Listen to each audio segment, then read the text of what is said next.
Друзья, в социальных сетях гуляют такие ролики, где некоторые имбецилы призывают в Казахстане сделать русский язык вторым государственным. Не верите? Смотрите. Я как казашка действительно считаю, что государственным вторым языком в Казахстане должен стать русский язык. Нужно широко обсудить в СМИ и потом вынести на референдум вопрос о восстановлении статуса русского языка как второго государственного. Слушайте меня, умники. Кто вам вообще позволит на казахской земле сделать какой-то иностранный язык вторым государственным?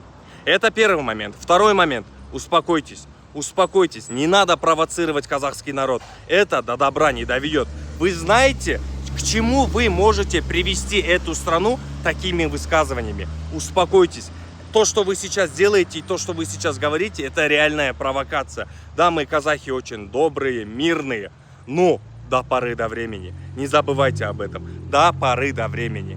И третий момент. Вы думаете, то, что в нашем правительстве сидят такие же глупые люди, как и вы, которые пойдут против казахского народа, которые позволят провести референдум против чести титульной нации Республики Казахстан, вы глубоко ошибаетесь. Не надо провоцировать.